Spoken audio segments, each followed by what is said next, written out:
Hello दोस्तों, स्वागत करता हूं आपका अपने ही यूट्यूब चैनल पीके पॉपुलर ज्ञान में। दोस्तों, आज के इस वीडियो में हम 12th Hindi Hindi class 12th के 40 ऐसे ऑब्जेक्टिव क्वेश्चन के बात करने वाले हैं जो बार बार एग्ज़ाम में पूछे जाते हैं। तो चलिए वीडियो को शुरू करते हैं। अगर दोस्तों आप इस पूरे वीडियो को लास्ट से अंत तक बस कैसे भी करके लास्ट से अंत तक देख लीजिएगा तो आपके 5 से 6 नंबर पक्का हो जाएंगे, ये मेरी गारंटी है। आपको इस चैनल पर जितना भी VPA ऑब्जेक्टिव क्वेश्चन होता है वो सभी प्रश्न करवाया जाता है। आप मेरा विश्वास कीजिए, अगर इस वीडियो को आप शुरू से अंत तक देख लेते हैं तो मैं यकीन के साथ कह सकता हूं कि आपके 5 से 6 नंबर पक्का क्लियर हो जाएंगे। तो चलिए वीडियो को शुरू करते हैं। अगर वीडियो अच्छा लगे तो वीडियो को एक लाइक और चैनल को सब्सक्राइब जरूर करिएगा, अगर इस चैनल से जुड़ने से आपको थोड़ा सा भी फ़ायदा हो। तो चलिए शुरू करते हैं। तो आपका पहला प्रश्न है, किसने कहा था अभी ना जाने कितने मीलों दूर इस देश की जनता को जाना है? तो इसका सही आंसर हो जाएगा सी, जवाहरलाल नेहरू ने कहा था कि ना जाने इस देश की जनता को अभी कितने मील दूर जाना है। तो इसका सही आंसर हो जाएगा सी, जवाहरलाल नेहरू। इसका सही आंसर हो जाएगा जवाहरलाल नेहरू। अब चलते हैं अपना नेक्स्ट क्वेश्चन की तरफ। आपका अगला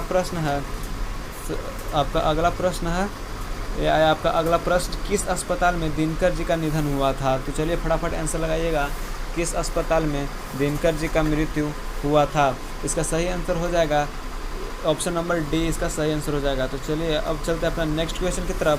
तो आपका अगला प्रश्न है, आपका 3 नंबर प्रश्न यहाँ पे आपके सामने है, जयप्रकाश नारायण को किसका दलाल कहा जाता था? जो जयप्रकाश नारायण जी थे, जो संपूर्ण क्रांति का राइटर हैं, उनका किसका दलाल कहा जाता था? इसका सही आंसर हो जाएगा डी, अमेरिका के दलाल कहा जाता था जयप्रकाश नारायण जी को।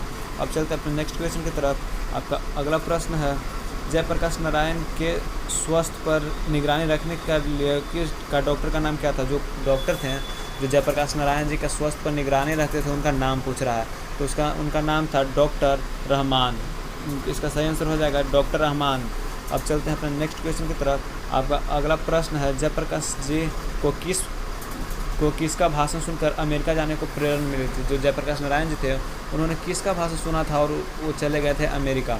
तो इसका सही आंसर हो जाएगा स्वामी सत्यदेव की भाषण सुन के उन्हें अमेरिका जाने का प्रेरणा मिली थी।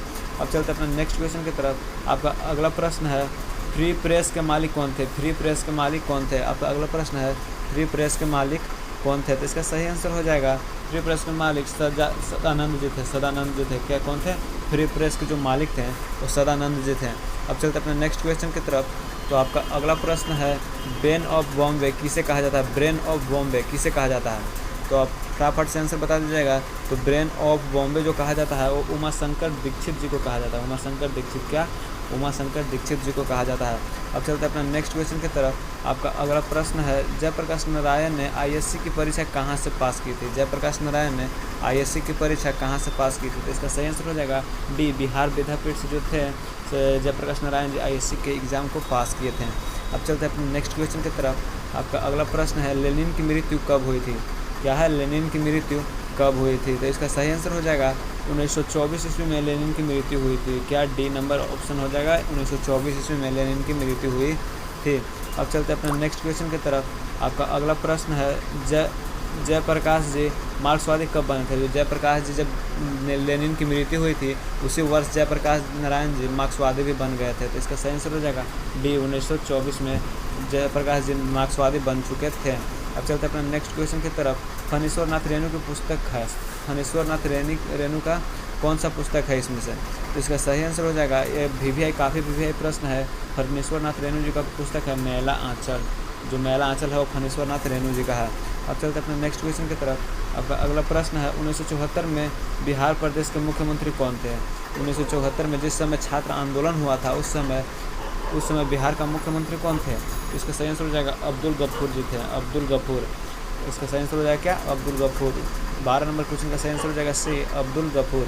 अब चलते हैं अपना नेक्स्ट क्वेश्चन की तरफ। आपका अगला प्रश्न है, किस लोकनायक के नाम से जाना जाता है? तो ये सिंपल सा प्रश्न है कि लोकनायक के नाम से जयप्रकाश नारायण जी को जाना जाता है। इसका सही आंसर हो जाएगा बी, लोकनायक के नाम से जयप्रकाश नारायण जी को जाना जाता है। अब आपका मोस्ट इम्पोर्टेंट प्रश्न आया है, जयप्रकाश नारायण का जन्म कब हुआ था? जयप्रकाश नारायण का जन्म कब हुआ था? तो इसका सही आंसर हो जाएगा ए, 11 अक्टूबर 1902 ईस्वी को जयप्रकाश नारायण जी का जन्म हुआ था। अब चलते हैं अपने नेक्स्ट क्वेश्चन की तरफ। तो आपका अगला प्रश्न है जयप्रकाश नारायण की पत्नी का नाम क्या था। जयप्रकाश नारायण जी थे, उनका पत्नी का नाम क्या था। जयप्रकाश नारायण जी का पत्नी का नाम प्रभावती था। जयप्रकाश नारायण जी का पत्नी का नाम क्या था, प्रभावती। सही आंसर हो जाएगा आपका बी सी, प्रभावती। अब चलते अपने नेक्स्ट क्वेश्चन की तरफ। तो आपका अगला प्रश्न है रिकन्स्ट्रक्शन ऑफ इंडिया पोलिटिक किसकी रचना है। रिकन्स्ट्रक्शन ऑफ इंडिया पोलिटिक किसकी रचना है। तो इसका सही आंसर हो जाएगा जयप्रकाश नारायण जी का है। ये तो सिंपल सा प्रश्न है, जयप्रकाश नारायण जी का है। अब चलते अपने नेक्स्ट क्वेश्चन की तरफ। 17 नंबर प्रश्न आपको बोल रहा है प्रजा सोशलिस्ट पार्टी का गठन कब हुआ था। प्रजा सोशलिस्ट पार्टी का गठन कब हुआ था। प्रजा सोशलिस्ट पार्टी का गठन हुआ था 1952 ईस्वी में। 1952 ईस्वी में क्या सही हो जाएगा, 1952 ईस्वी में हुआ था। अब चलते अपने नेक्स्ट क्वेश्चन की तरफ। आपका 18 नंबर प्रश्न है जयप्रकाश नारायण को भारत रत्न की उपाधि कब दी गई थी। तो मैं आपको यहाँ बता दूँ कि जयप्रकाश नारायण जी को भारत रत्न की उपाधि दी गई थी उनके मरने के बाद, उनका मृत्यु के बाद 1998 ईस्वी में भारत रत्न उनका मिला था। इसलिए बोला जाता है कि जयप्रकाश नारायण को रत्न भारत रत्न मरणोपरांत मिला था, यानी कि मरने के बाद मिला था। अब चलते अपना 19 नंबर क्वेश्चन के पास। उर्वशी किसकी रचना है। यहाँ पे पूछ रहा है 19 नंबर क्वेश्चन, उर्वशी किसकी रचना है। तो यहाँ पे साफ साफ आंसर हो जाएगा रामधारी सिंह दिनकर जी का उर्वशी रचना है। उर्वशी रामधारी सिंह दिनकर जी का रचना है। अब चलते अपना नेक्स्ट क्वेश्चन की तरफ। आपका 20 नंबर प्रश्न है माटी की मूर्ति किसकी रचना है। माटी की मूर्ति किसकी रचना है। तो ये भी बहुत इंपॉर्टेंट प्रश्न है, इसको भी VVI लिख लीजिएगा। इसका सही आंसर हो जाएगा राम वृक्ष बेनीपुरी। बी नंबर आंसर सही हो जाएगा राम वृक्ष बेनीपुरी। अब चलते हैं अपना नेक्स्ट क्वेश्चन की तरफ। आपका 21 नंबर क्वेश्चन है दिनकर जी की किस लिए प्रसिद्ध है। दिनकर जी किस लिए प्रसिद्ध है।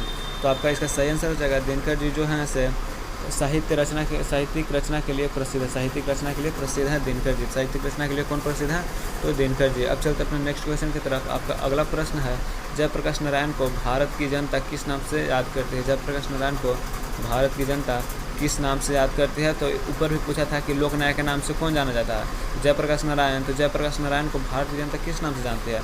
तो इसका एक सही आंसर हो जाएगा लोकनायक के नाम से भारत की जनता जानती है। अब चलते हैं अपना ये भी प्रश्न जो है से काफ़ी VVI है, काफ़ी VVI। ये भी प्रश्न VVI है, इसको भी VVI लिख लीजिएगा। तो मोस्ट इम्पोर्टेंट है, मोस्ट इम्पोर्टेंट VVI। अब चलते अपना नेक्स्ट क्वेश्चन की तरफ। आपका अगला प्रश्न है 23 नंबर प्रश्न जयप्रकाश नारायण ने संपूर्ण क्रांति का ऐतिहासिक भाषण कहाँ और कब दिया था। कहाँ और कब दिया था। तो इसका भी सही आंसर हो जाएगा जयप्रकाश नारायण जी जो थे से भाषण संपूर्ण क्रांति भाषण पटना के गांधी मैदान में दिए थे 1974 में। 5 जून 1974 में पटना के गांधी मैदान में दिए थे। जो सही आंसर हो जाएगा डी, पटना गांधी मैदान 1974। अब चलते अपने नेक्स्ट क्वेश्चन की तरफ। आपका 24 नंबर प्रश्न है जयप्रकाश नारायण के बचपन का नाम क्या था। जयप्रकाश नारायण के बचपन का नाम क्या था। तो इसका सही आंसर हो जाएगा जयप्रकाश नारायण के बचपन का नाम बाउल था। क्या था, बाउल। अब चलते अपने नेक्स्ट क्वेश्चन की तरफ। आपका अगला प्रश्न है 25 नंबर प्रश्न जयप्रकाश नारायण ने किस साल छात्र आंदोलन के नेतृत्व किया था। तो आपको ऊपर भी हम बताए थे कि जयप्रकाश नारायण ने 1974 ईस्वी में छात्र आंदोलन का नेतृत्व किया था। तो इसका सही आंसर हो जाएगा सी, 1974 ईस्वी में। अब चलते अपने नेक्स्ट क्वेश्चन की तरफ। 26 नंबर प्रश्न है जयप्रकाश नारायण के पिताजी का नाम क्या था। जयप्रकाश नारायण के पिताजी का नाम था हर्षुदयाल। इसका राइट आंसर हो जाएगा बी, हर्षुदयाल। अब चलते अपने नेक्स्ट क्वेश्चन की तरफ। आपका अगला प्रश्न है 27 नंबर प्रश्न है जयप्रकाश नारायण रचित पाठ का नाम क्या है। जयप्रकाश नारायण रचित पाठ का नाम क्या है। तो इस चैप्टर का नाम क्या है, संपूर्ण क्रांति। तो इसका सही आंसर हो जाएगा सी, संपूर्ण क्रांति। अब चलते अपना नेक्स्ट क्वेश्चन की तरफ। 28 नंबर प्रश्न की तरफ। संपूर्ण क्रांति क्या है। संपूर्ण क्रांति क्या है। संपूर्ण क्रांति एक प्रकार का भाषण है जो पटना के 5 जून 1974 में पटना के गांधी मैदान में दिया गया था। कहाँ दिया गया था, पटना के गांधी मैदान में। अब चलते अपना नेक्स्ट क्वेश्चन की तरफ। 29 नंबर प्रश्न संपूर्ण क्रांति किसकी देन है। संपूर्ण क्रांति किसकी देन है। संपूर्ण क्रांति किसकी देन है। तो इसका सही आंसर हो जाएगा जयप्रकाश नारायण जी लिखे हैं, तो जयप्रकाश नारायण जी का देन है संपूर्ण क्रांति। अब चलते हैं अपना 30 नंबर क्वेश्चन की तरफ।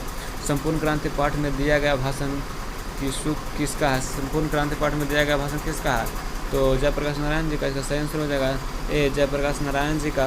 तो चलिए, मैं उम्मीद करता हूँ कि आपको सभी प्रश्न अच्छे लगे होंगे। अगर आप इतना प्रश्न देख लिए होंगे तो मैं उम्मीद करता हूँ कि पक्का आपको 5 से 6 नंबर आपको पक्का हो गया एग्जाम का। अगर वीडियो अच्छा लगा तो वीडियो को एक लाइक और चैनल को सब्सक्राइब जरूर बढ़ता है, कि आपको चैनल सब्सक्राइब से हमें बहुत मोटिवेशन मिलता है। Thank you for watching. फिर मिलते हैं नेक्स्ट वीडियो में।